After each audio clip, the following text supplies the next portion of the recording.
Welcome to மாயா பஜார். நிர்மலா கஜேந்திரன். இன்றைக்கு நாம் பார்ப்பது முருங்கைக்கீரை பருப்பு பொரியல். மண் சட்டியில் துவரம் பருப்பு போட்டிருக்கேன். விளக்கெண்ணெய் 1/2 டீஸ்பூன், மஞ்சத்தூள் போட்டு வேக வச்சுருக்கேன். இது நல்லா தண்ணி திக்காக வந்திருக்கு. இப்படி செய்கிறப்ப சாம்பார் ருசியும் அருமையாக இருக்குது. நமக்கு முழு சத்தும் கிடைக்கும். கொஞ்சம் குழையாமல் எடுத்து வச்சிட்டேன். வெந்திருக்கு. நம்ம முருங்கைக்கீரை பொரியலுக்காக எடுத்துட்டேன். மீதியை நான் சாம்பாருக்காக இன்னும் கொஞ்சம் நேரம் குழைய வேக வச்சு எடுத்துக்கிறேன். முருங்கைக்கீரையை கொஞ்சமாக எடுத்து பூவோட க்ளீன் பண்ணி வச்சுருக்கேன். 2 பிடிக்கி எடுத்துருக்கேன். 2 கப்பு தண்ணி ஊற்றி மூடி வச்சுருக்கேன். கொதிக்கிட்டோம். கொதி வருது. சின்ன வெங்காயம் ஒரு 5 போடுறேன். அது கீரையை சாஃப்டாக வைக்கும். சின்ன வெங்காயம். இப்போ அலசின கீரையை போட்டுட்டு இதை ரொம்ப நேரம் வேக வைக்கக்கூடாதுங்கிறாங்க. வேக வேக அது இருக்க சத்தெல்லாம் போயிடும். நம்ம பருப்பும் கீரையும் போட்டு குழம்பு வச்சாலும் கொதி வர்றப்ப கீரையை போட்டு ஆஃப் பண்ணிடணுங்கிறாங்க. அந்த அளவுக்கு தான் கீரை வேகணுங்கிறாங்க.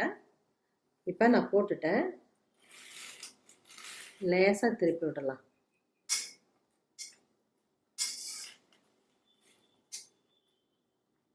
அவ்வளோதான். 2 பக்கமும் தண்ணியில் படுற மாதிரி திருப்பி விட்டுட்டேன்.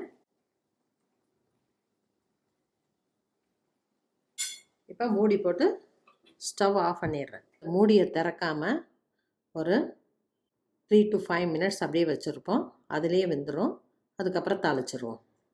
அந்த தண்ணியை நம்ம வடித்து கீழே ஊற்ற வேணும்னு அவசியம் இல்லை. அதுலேயும் நமக்கு சத்து இருக்கும். சூப்பாட்ட குடிக்கலாம்.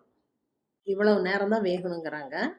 அப்போ தான் நமக்கு கீரையில் இருக்க முழுமையான சத்தும் நம்ம உடம்புக்கு கிடைக்கும். அதனால் இந்த மெத்தடில் நம்ம பண்ணி சத்துள்ளதாக சாப்பிடுவோம்.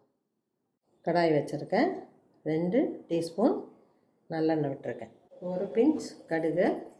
எந்த டிஷ்ஷுக்குமே கடுகு ஓவராக போடக்கூடாது.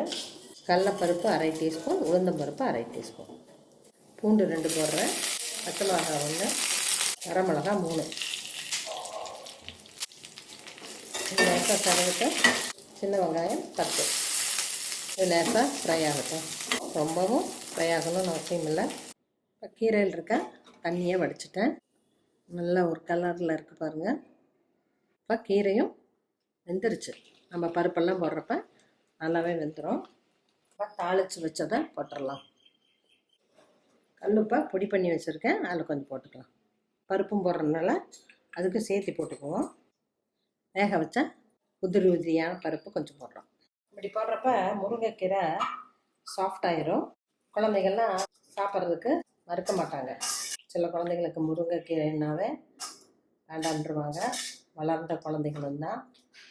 ஆனால் இப்படி செய்கிறப்ப கலர்ஃபுல்லாக இருக்கும். அதே சமயம் சாஃப்டாக ஆயிடுறதுனால குழந்தைங்களுக்கு பிடிக்கும். தேங்காய் ஒரு 6-7 பீஸ் போட்டிருக்கேன். உதிரியாக அரைச்சிட்டு வந்துடும். ஒரு மூடில் போட்டு தேங்காயை உதிரியாக ஆக்கிட்டேன். இதையும் போட்டுருவேன். 1 டீஸ்பூன் தேங்காய் எண்ணெய். நம்ம தண்ணி வடிச்சிட்டதுனால கீரையும் உதிரியாகிருச்சு. இப்போ இதில் போடுறப்ப இன்னும் கொஞ்சம் வெந்துடும். காரத்துக்கு மிளகாய் மட்டும் 1-2 சேர்த்து போட்டுக்கணும். இல்லாட்டி ரொம்ப சப்புன்னு இருக்கும். தேங்காய் சூடானோன்னா எடுத்துடலாம். முருங்கைக்கீரை பொரியல் பருப்போட வித்தியாசமாக இருக்கும். சாதத்துலேயும் பிசைஞ்சு சாப்பிட நல்லாயிருக்கும். ஒரு ரசம் வச்சு இது செஞ்சாவே போதும். குழந்தைங்களுக்கு ஹெல்த்தியாக கொடுங்க. வாரம் 2 முறை பெரியவங்களும் குழந்தைங்களும் சாப்பிட்ணும். செஞ்சு பாருங்கள், சாப்பிட்டு பாருங்கள். பிடிச்சிருந்தா சப்ஸ்கிரைப் பண்ணுங்கள், ஷேர் பண்ணுங்கள். தேங்க்யூ.